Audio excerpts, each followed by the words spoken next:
kasama na tungkol na naman ulit tayo sa skate ulit ang doc kung anong pag-uusapan natin. Ano yan? May guest tayo dito.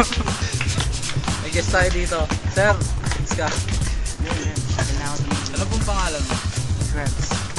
Rebs ng Binyan. Ano, tapos ka lang mag-skate?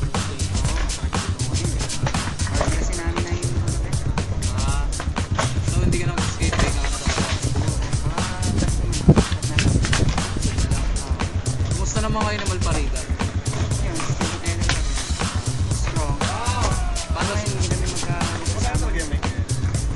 Paano naman si Tika?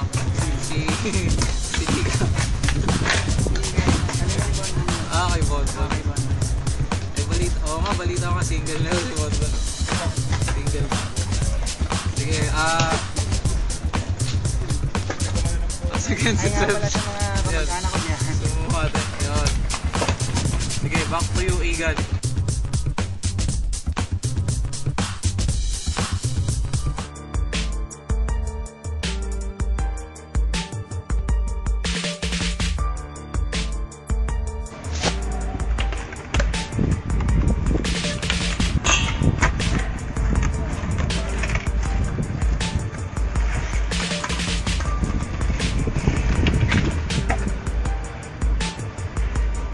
Ikaw, ha?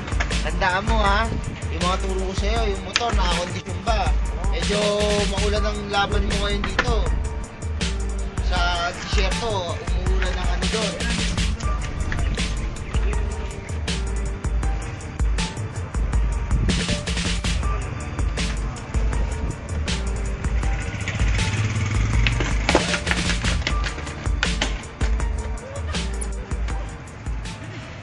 Focus ka. Focus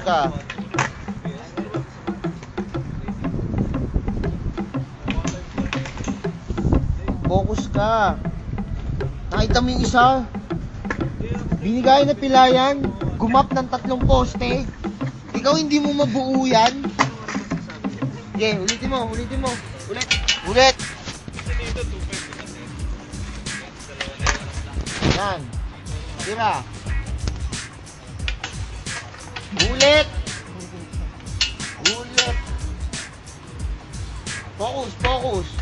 Focus.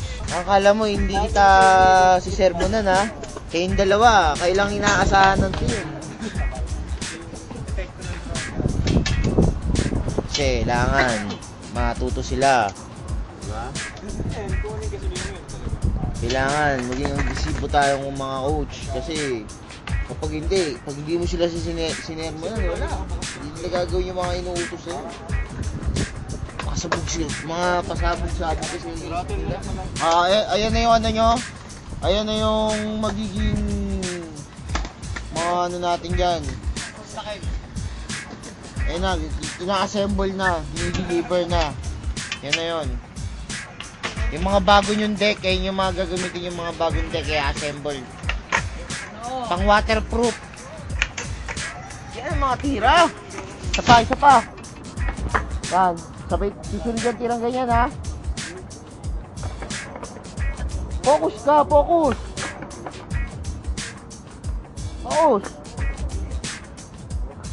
Sa mga motor naman natin na Philippine team din, na ako rin po ang coach. Ayan po ang motor nila.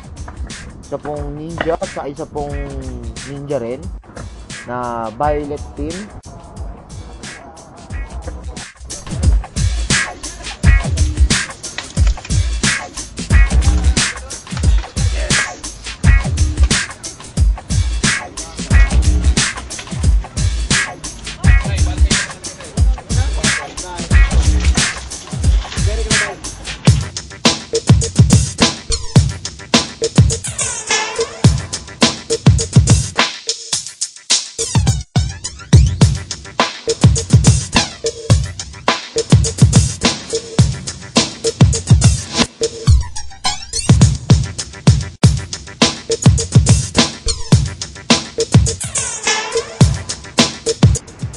Nagsisimula na umapoy ang ating alay.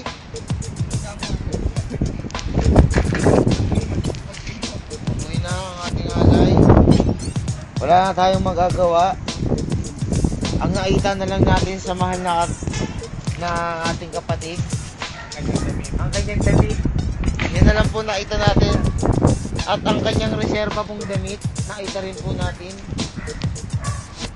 Ngunit kailangan na po talaga siyang magpaalam, mga kapatid, sa gawain na ang ating ritual. Brando, kung nasang ka man, ang damit mo, sinusunig na po namin. Huwag ka na po mag-alala, Brando. Mahal namin kapatid na Brando. Ha? Ginagawa namin lahat ng magagawa namin para ang iyong katawan ay wala na. Ikaw ay nasa impyerno ngayon.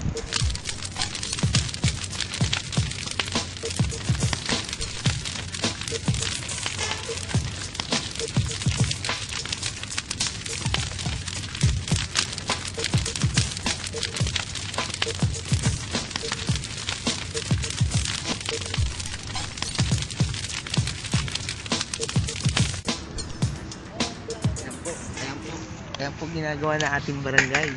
Ha? Wala na tayong matambayan. Wala na tayong matambayan, ha? Pinapatay talaga yung apoy na ginawa natin. Tingnan mo, ha?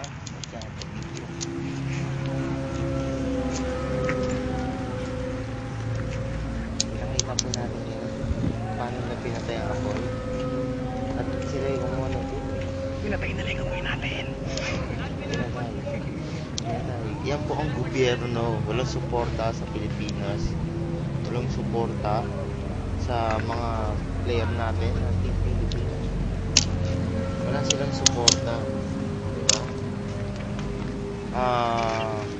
Sino ba pwedeng malapitan dito? Pwede tayo lumapit kay Mr. Rapi Tulfo sa aksyon.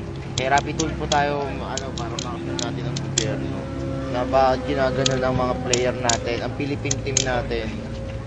Ang mga paano makapag-skate na maigi ang mga Philippine team natin na player and skater na nakaharang ang basura.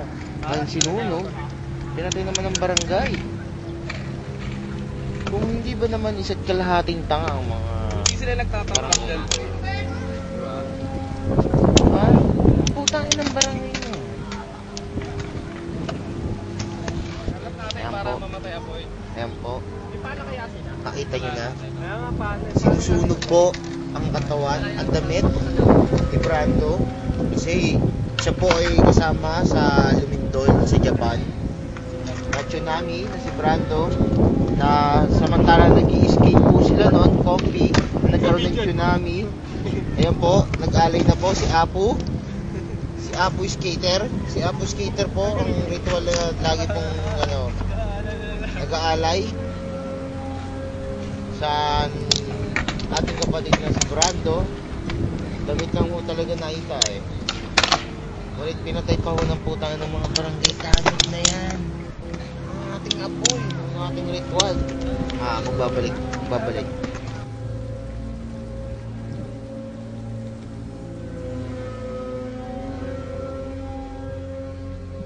Alam niyo mga kapatid, ngunit matibay pa rin ang paniniwala ni Brando na siya ay buhay pa.